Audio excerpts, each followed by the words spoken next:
What's the difference between a good joke and a bad joke? Timing. And the same can be said for releasing music. Timing is everything. Now, Taylor Swift has just released her new 31-track album, or maybe it was one track released 31 times. I couldn't really tell. But this prompts the question, what even is an album? And does that even matter? And more importantly, when should you put out an album? Now, an album used to be 44 minutes. That was dictated by the format of vinyl, 22 minutes per side. Then when CDs were introduced, it was 74 minutes. So you could get more music on. So you got more experimental music happening, but it would roughly stick to around about 12 songs per album. But now the format doesn't dictate the length or how much music you can release in one go. So phrases like EP or B-side or double album, these are irrelevant phrases in today's release cycles. But the single versus the album debate, now this is very relevant. Now, if you've been watching my channel for some time, you might think that I am not a fan of the album. And that's actually not true. I'm a massive fan of albums and of artists releasing albums. But as we found out from the start of this video, timing is everything. You see, there are pros and cons with releasing both singles and albums. And before we go into those pros and cons, let me just say, before I get a lot of stuff in the comments saying, this is about art and you should do what you want to do for your art. I agree. If the purpose is for you to make art, then well done. Congratulations, you've already done it. But if the purpose here is to get people to listen and consume your art, then this becomes very relevant. And for everyone who says, just put your music out and if it's good enough, it will get through.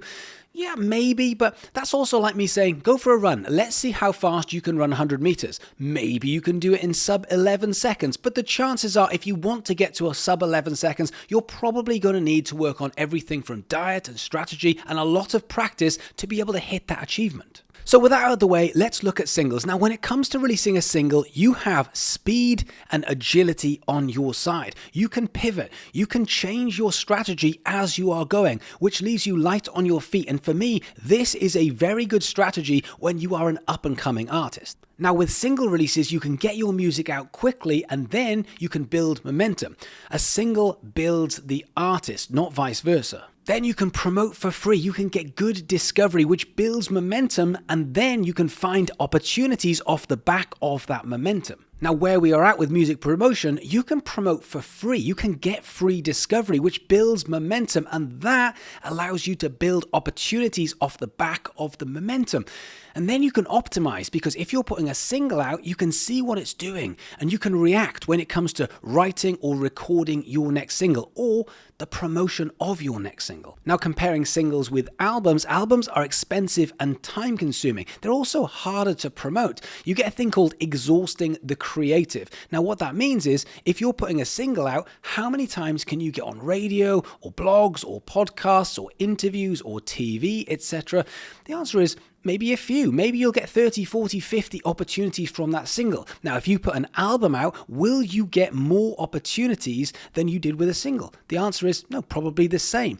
But when you're doing single after single after single, you can repeat the process. The exhausting the creatives will grow single after single. Whereas with an album, you're trying to go back in time. Yes, I've put the album out, but now I'm promoting this song which has already come out, and that isn't as exciting for most people who want to help you push your music. You also have no testing or optimization when it comes to album. With a single, you put something out, you say, I'm not sure that worked, let's try something else and go again. With an album, you put out the entire piece of work, hoping for the best, and if it doesn't work, what are you going to do?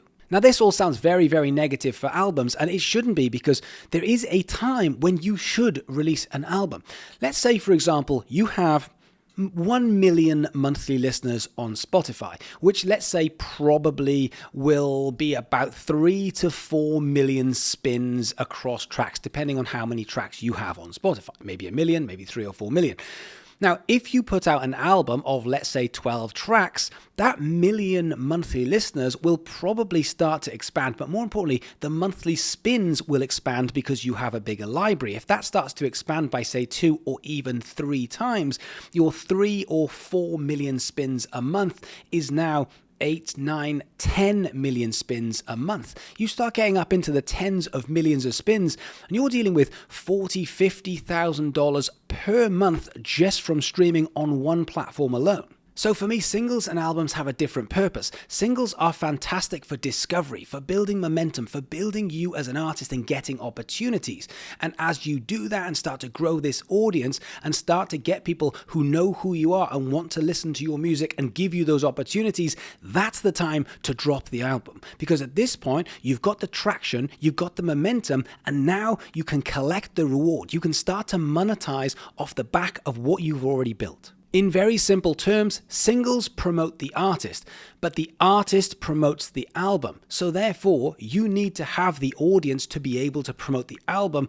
Otherwise, you're going to exhaust the creative very, very quickly and be very frustrated that all of your hard work and effort and money that's gone into it isn't going to get the payback that you deserve. Now, I have had this conversation with many, many artists about releasing singles versus albums, and I know what comes back when it comes to statements and questions. One of those is, you don't really understand my genre. In my genre, the audience does expect an album. No, they don't. They don't expect an album. They expect good music. They expect to enjoy the music that's coming out. But you are in charge of dictating the pace. It's up to you whether you give people a single or an album. And if it's working and you've got that momentum, putting an album out is fine. But until that point, this is not about the audience expecting anything. This is about you building up traction and momentum by giving people something that is good that they will want more of. Another statement is when people say, hey, but I can still put out the album and promote the singles one at a time. Why can't I just do that? Well, you can, but it doesn't have the same punch. When it comes to pitching, when it comes to excitement, people don't have the same excitement for music that has been released already. People really like that anticipation and they really like new things, new shinies. So therefore, why would we say it's already out, but now I'm going to promote something that you can already have at any moment? A lot of artists like to tell stories. So many artists will say, oh, I can't really tell a story with a single, but I can tell stories with albums, and that's why I prefer an album. Great, but you're releasing it for you. You're not releasing it for anybody else. This is art all of a sudden. And if you're making something which is for you and it's artistic, that's fine.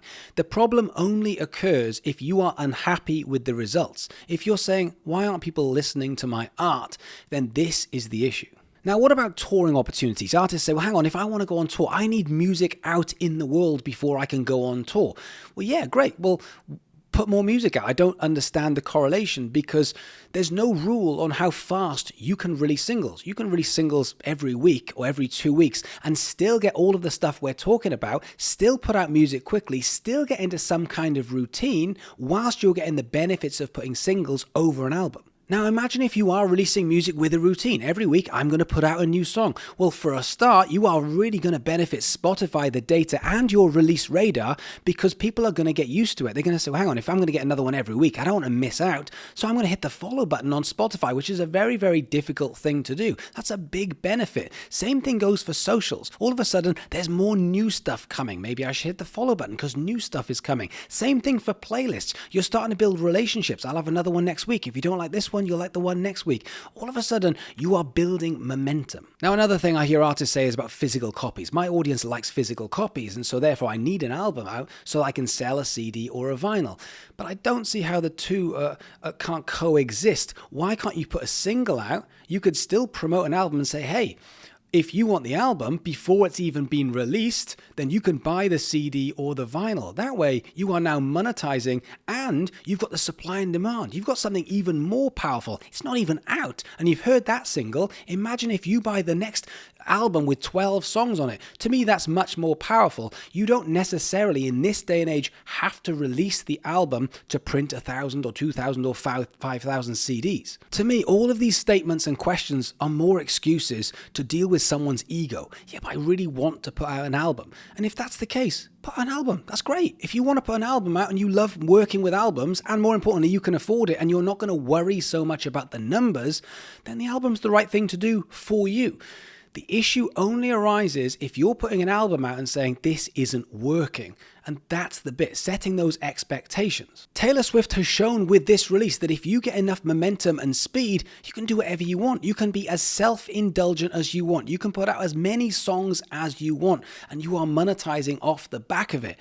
The issue here is it takes a long time to get that much momentum in order to monetize off the back of it. So the answer to releasing an album is not yes or no. It's when and why.